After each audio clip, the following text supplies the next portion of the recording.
काहे नीलू के मम्मी? काहो नीलू के पापा? काहे उदास बैठल बाड़ू हो? उदास बैठब ना। अरे का भेल बतावा? ला सुना। चाहे हमें के नथुनिया अच्छा तो की नथुनी चाहिए। हाँ।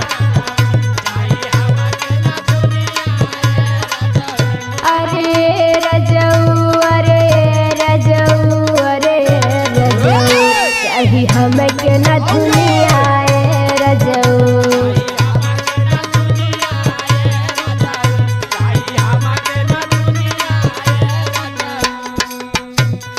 ला सुना सुनावा। बाटे ठाला के महीना ये धनिया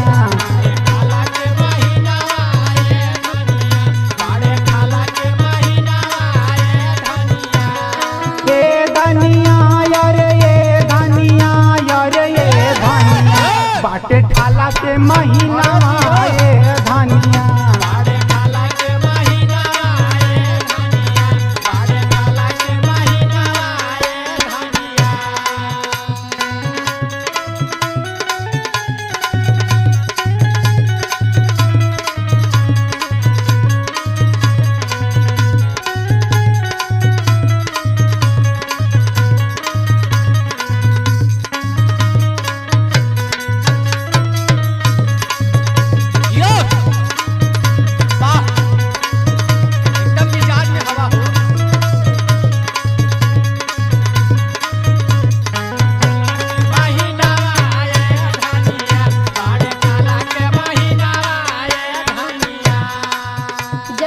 कहिला तो आज बहन कह के टाल देला। कबो सुनेला हमार बात? सुनावा। पर साल से करत बड़ा हमरा से तू वादा।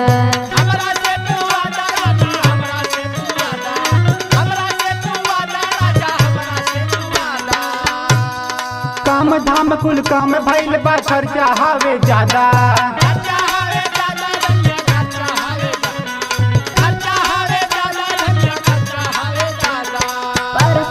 करत बड़ा हमरा से तू वादा।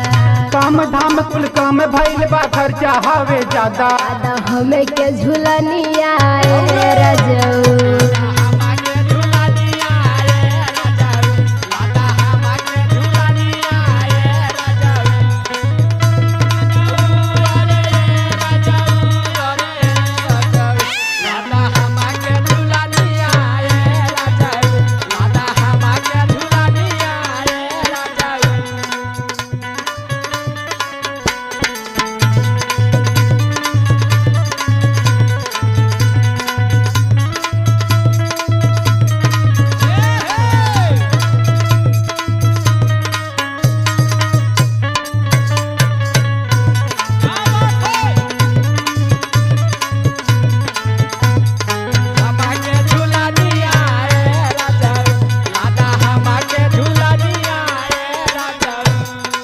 तनी सबर रखा। अच्छा आज 2 साल से सब्र तो रखत है। हाय सुना। सुनावा। रखा तनी सबर रानी सरदा कुल पुरैबा। सरदा कुल पुरैबा रानी सरदा कुल पुरैबा है सरदा कुल पुरैबा रानी सरदा कुल पुरैबा। मन बनाता बात बनमुआ नैहर हम चल जेबे। नैहर हम चल जेबे।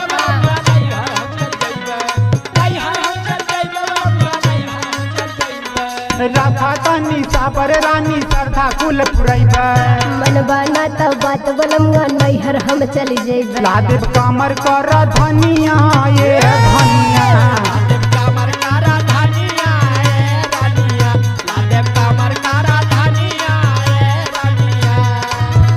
धनिया यार ये धनिया यार ये